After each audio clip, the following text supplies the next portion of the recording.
Welcome to 23 Degrees Sideways, Coyote in the Highlands. So, I talked about the idea, the problem with programming and catastrophes. And I probably didn't do a very good job because I get sidetracked a lot on that. But the basic point of that was that you are being programmed to think in a catastrophic sense, not in a positive sense. So, what is this abundance? Where is it, and why can't you feel it? Let's talk about consumerist culture and market programming for a moment. I have a very hard time with this. I want you to just think for a moment and accept the idea that this could be true part of the time for someone else. Okay? I run into this problem especially with libertarians and people who are very, very attached to individual responsibility. Not individual liberty so much as individual responsibility. There's a program in there where it's all about the effort and the consequences and the rewards. That's what it is. It's a mechanistic viewpoint of individual freedom and liberty. And those people, quite often libertarian, quite often Republican, quite often people like, I don't know, Tim Pool maybe, they, on the left, the fiscal left, I guess, they have an idea that talking about mental programming takes away from your innate moral judgments on consequences and responsibility. So I want you to just imagine for a moment that people around you sometimes, part of the time, could lose their ability to be themselves, to think for themselves, and run a marketing psychology response. Okay? It's not you. All right? Not yet. When you get there, you can apply this to yourself. McDonald's has figured out, famously, marketing psychology, figured out a way to get infants who have never tasted a French fry, down to as little as 6 months old, infants whose parents go to McDonald's, get them addicted to the French fry. Okay, McDonald's French fries have a distinct smell. Okay, and the olfactory, your nose part of your brain, your olfactory lobe is one of the oldest and most powerful parts of your brain in terms of body response. Okay, it's literally lizard brain. Okay, if you look at the pictures of where it is and everything, it literally looks like lizard brain with brain grown on top of it. So this is your lizard brain. You can do things with olfactory inputs that people will never be able to actually, most people will never be able to actually notice or process. Now, this psychology is complex. It's not something where you just flip a switch and like that old comic Click and someone does exactly what you want. But you can develop, put into an infant without their parents' knowledge or consent, an addiction response for marketing purposes. That's just the most basic level right there. It goes through your entire life and all of your inputs. Every time you go to a store, the stuff is designed to pull you in to the goal is to reduce your power of judgment and not force, but coerce you into making purchases that benefit the companies and not you. There's no partnership here. The object is, in fact, very absolutely mind control and behavior control. Actually, that's a better phrase, behavior control. Mind gets into a very complicated space, and whether or not you include consciousness and mind and the immersion properties and everything. But let's talk about behavior control. I don't like behaviorism. Behaviorism is not only not the hot thing in the marketplace right now to talk about, but it's the behaviorists tend to deny the necessary complexity of human psychology that makes all this fuzzy. Not everyone's going to get fat and become a McDonald's addict, even if their parents go to McDonald's. Not everyone who eats McDonald's is going to get fat because human bodies are infinitely adaptable. infinitely variable and mostly quite adaptable. And, there's different things that go on. But the goal of marketing is to have you always hungry, always unsatisfied, and always ready to buy the next thing that is pushed at you without regard to your well-being. Okay? Again, libertarians and the responsibility work effort people really hate this because they feel like it takes away from them or takes away their concept of holding other people responsible and accountable.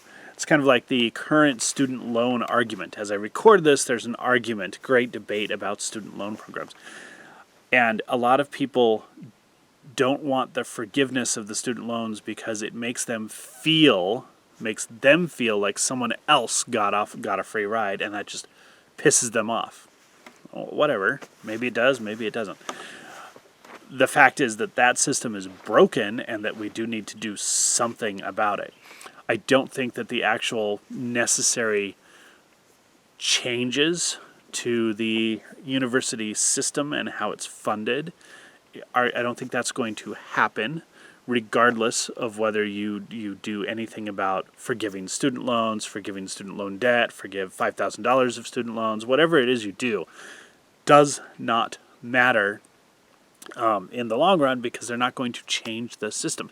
The system might change from the outside as more and more people look at modern academia as useless and pointless, and people who are doing, say, engineering track, very materialist stuff, will go ahead and go to appropriate schools, but they also tend to be able to look at the financial aspects from a different perspective. These are people who are willing to work while they're in college to avoid excessive debt, in large part. So I think the landscape's going to change from the outside. I don't think the government's going to do anything about that. I don't think the government's going to fix the problem. But the people who just hate the idea of someone else not having the consequences and responsibility, really hate this idea that you can be programmed. That the whole point of marketing and psychology in marketing, in business, is to remove your free will. They want to coerce your behavior. They want to co-opt your brain, okay, to serve them. And you find that a lot with the way cereal's the famous one, the way cereal is presented, but the aisles aren't going away. We all know about it, right? We all know that s'mores cereal is bad for you. Reese's cereal can't be good. Captain Crunch can't be good, but didn't it taste good? Don't you remember that fondly? Ooh, wasn't that great? Man, wasn't my comfort food as a kid at one point was Life cereal. I could eat a whole freaking box with milk and drink that sweet, sweet milk when I was like 10 years old. And I was skinny. Different body adaptations and different ways bodies respond to stuff. But that gets programmed into your head as stuff like that. I had to process out that whole idea of sweet food, eating large amounts of sweet food alone as a comfort thing. And that's really a big deal. What's the first food that a lot of American kids make on their own? A bowl of cereal. Everything about that process is designed to keep you in their marketplace your whole life. You must have cereal because it's that comfort thing. The cereal has all the sugar. It's sugar addicted. Get the addictions. Get everything. So the point of marketing is to remove your free will. Not to inform you, not to educate you, not to make your life better, but to remove your free will. That goes into the whole broader topic that what they're hiding from you on the news is abundance and freedom. That's what they're hiding from you. They're not hiding a dastardly plan or the evil end of the world or the good end of the world or the glooming disaster because all the supply chains are going away and everything's going to collapse and everyone's going to starve and the banking industry will collapse and it's your AR and your seed bag. So many people. That's a program. Okay? The marketing psychology is there. It's known. It's really, really there. If we were going to fix anything first, it would be that. The marketing psychology as it's applied to you through commercials and media. That would be probably the big thing to fix. You can do that yourself. You can fix that to a large extent yourself. One way to do that is to, if you must consume some form of media, like you watch videos or podcasts or something, you can do quite a lot of escaping that by doing 1 or 2 judicious subscriptions that free you from the ads, like YouTube Red. Is that what it's called still? Or something like that. Or join Spotify. You can't get rid of all the ads on all the podcasts by joining Spotify, but it helps a little bit. And then not looking at anything else.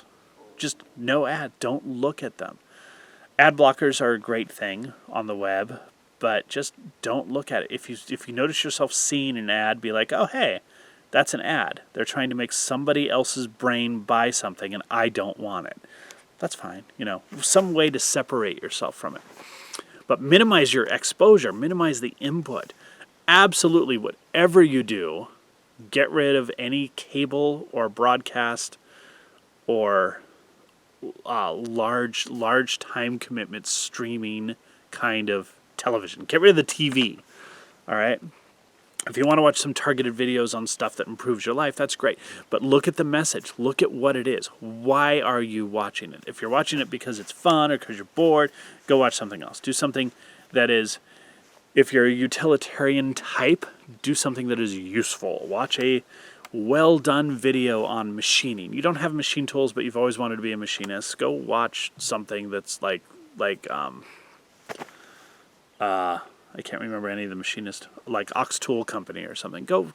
It's entertaining, but it's useful. And it's not presented with that fakery of reality TV that's designed to do things to your fucking head. All right? Informative. Dude. Meaning Wave, okay? Akira the Don. He's got the entire fucking Dune novel read to a lo-fi beat. Just, with funky graphics. Just watch that. That's awesome, right? Dune is a great book. Do something else that doesn't have that advertising component. Okay? That's the whole point here.